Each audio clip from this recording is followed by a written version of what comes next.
러시아는 안타깝게도 우크라이나 방어의 약점을 찾아냈습니다. 키이우는 방공 시스템용 요격 미사일이 심각하게 부족해서 러시아의 탄도미사일이 사실상 거의 요격되지 않고 있습니다.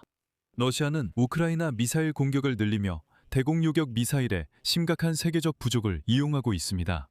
게다가 러시아는 우크라이나 방공망이 요격할 수 없는 미사일의 무기고를 계속 늘리고 있습니다. 러시아는 전날 우크라이나를 향해 거의 10발에 달하는 치르콘 극초음속 미사일을 발사했습니다.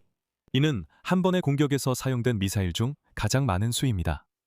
그러나 전문가들은 이 공격에서 두 가지 주요 신호를 발견했습니다. 첫 번째입니다.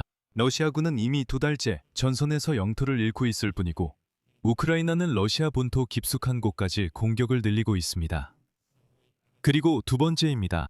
러시아는 키이우를 자신들의 조건으로 협상에 끌어들이려고 시도하고 있습니다. 그리고 러시아는 전면적인 포격과 미사일 공격 상황에서 도널드 트럼프가 젤렌스키에게 압박을 가하기 시작할 것이라고 기대하고 있습니다.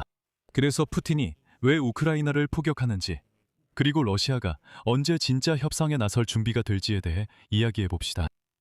제 이름은 알렉세이 패치입니다.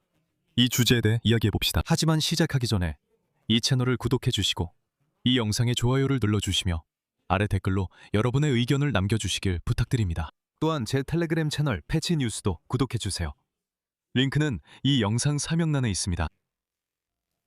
러시아는 6월 2일 새벽 우크라이나의 극초음속 미사일 치르콘 거의 10발을 발사했으며 이는 한 번에 사용된 최대 수량입니다. 결국 그때 러시아인들은 73발의 미사일과 656대의 공격 드론을 발사했습니다. 안타깝게도 대부분의 미사일이 바로 탄도궤도로 날아가 목표물에 명중했으며 이것은 단순한 우연이 아니었습니다. 안타깝게도 러시아가 우크라이나에 대한 미사일 공격을 늘리면서 전 세계적으로 대공 요격 미사일이 심각하게 부족하다는 점을 이용하고 있다는 것이 분명해졌습니다. 그리고 미국이 요격 미사일 생산을 늘리고 있지만 부족 현상은 앞으로도 오랫동안 계속될 것이며 이는 우크라이나뿐만 아니라 다른 나라에서도 마찬가지입니다. 분석가들은 방공 시스템용 미사일 부족 현상이 최소 2~3년 동안 심각하게 계속될 것이라고 보고 있습니다. 특히 패트리어트 미사일 부족은 이미 러시아의 우크라이나 전쟁 전술에 영향을 미쳤으며 키이우와 트럼프 행정부 간에 우크라이나군의 패트리어트 확보를 둘러싼 갈등이 있는 상황에서 더욱 두드러집니다. 하지만 이 문제는 러시아가 우크라이나, 특히 정부 청사를 포함한 대규모 체계적 공습을 새롭게 시작하겠다고 위협하는 상황에서 더욱 시급해졌습니다. 그리고 여기서 도널드 트럼프 지지자들은 이제는 정말로 생각해봐야 합니다. 이제는 정말로 한번 생각해보세요. 여러분은 도대체 누구를 지지하고 있는 겁니까? 이 문제는 여러 가지 요인이 겹치면서 발생했습니다. 그 중에는 트럼프 행정부의 지출 축소, 장기 계획과 국방 분야 구매에서의 잘못된 가정들이 있습니다. 그리고 만약 미국과 이스라엘이 이란과 전쟁을 벌일 경우 그들이 오랜 기간 동안 페르시아만 이웃 국가들을 계속해서 미사일로 공격할 수 있다는 위험을 예측하지 못한 점도 있습니다. 이 말은 트럼프가 죄송합니다. 어리석게도 계산을 잘못해서 우크라이나와 중동의 동맹국들을 위험에 빠뜨렸다는 뜻입니다. 현재 패트리엇은 고고도 탄도미사일 방어에 가장 효과적인 수단으로 평가받고 있습니다. 물론 유럽의 방공 시스템도 존재하지만 이 점에서는 미국산에 비해 상당히 뒤처집니다. 이와 동시에 패트리엇 시스템의 미사일 부족은 안타깝게도 우크라이나뿐만 아니라 미국의 방공 시스템 운영을 의존하는 다른 나라들에게도 취약성을 초래하고 있습니다. 이와 동시에 큰 관심을 불러일으킨 것은 무엇보다도 미국과 이스라엘이 이란을 상대로 한 작전에서 요격 미사일을 집중적으로 사용한 것이었습니다. 일부 평가에 따르면 이번 분쟁으로 패트리엇 요격 미사일 비축량의 거의 3분의 1이 소진되었으며 또 다른 평가에 따르면 페르시아만 국가들이 합동으로 패트리엇 미사일을 1100발 이상 발사한 것으로 나타났습니다. 다시 말씀드리지만 우크라이나는 이란 드론 요격을 위한 저렴한 대안을 이미 제안했습니다. 지난주 볼로디미르 젤렌스키는 백악관과 의회에 도움을 요청했습니다. 그는 패트리엇 미사일을 생명을 구하는 데 필수적인 도구라고 말하며 탄도미사일이 모스크바의 마지막 중요한 우위라고 덧붙였습니다. 도널드 트럼프는 안타깝게도 이 요청을 무시했습니다. 유럽 관계자들은 블라디미르 푸틴의 에스컬레이션이 러시아가 군사 및 경제 분야에서 겪고 있는 어려움이 커지고 있기 때문이라고 말합니다. 그리고 이것은 러시아 측이 모스크바의 조건으로 합의를 이루기 위해 교착 상태에 빠진 평화 협상을 재개하려는 시도일 수 있습니다. 즉, 단기간에 악몽을 만들어서라도 키예프가 미사일 공격만 멈출 수 있다면 어떤 조건이든 받아들이게 만들려는 것입니다. 여기서는 상황을 더 넓게 봐야 합니다. 최근 몇 달 동안 러시아가 막대한 자금과 수많은 생명을 희생하면서까지 군사 목표를 달성하려 했음에도 불구하고 전선에서 우크라이나 동부와 남부에서의 진격은 둔화되었습니다. 더 나아가 러시아는 이미 2달 연속으로 우크라이나 내 영토에 대한 통제권을 잃고 있습니다. 이에 대해 미국 전쟁연구소가 보도했습니다. 그리고 4월에 러시아군이 이전에 점령했던 영토의 순손실이 116제곱킬로미터였던 반면 5월에는 이 수치가 281제곱킬로미터에 달했습니다.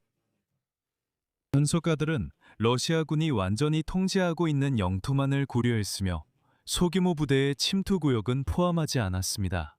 우크라이나군은 현재까지 올해 러시아군의 봄, 여름 공세를 상당 부분 저지했습니다.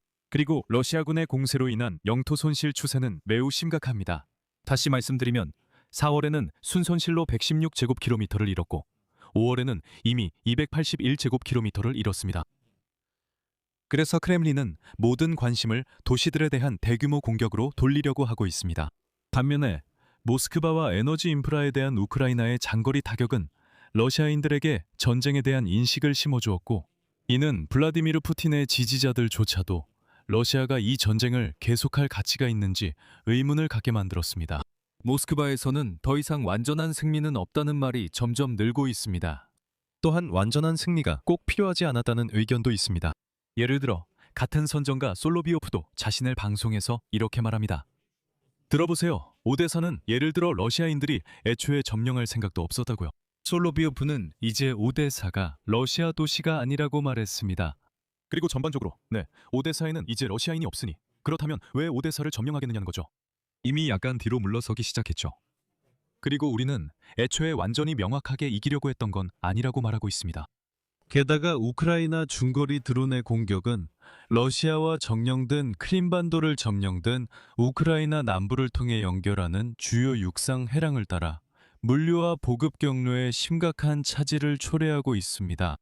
키예프는 최대 200km 거리의 목표물을 타격할 수 있는 중거리 드론의 대량 생산과 운용을 시작했습니다.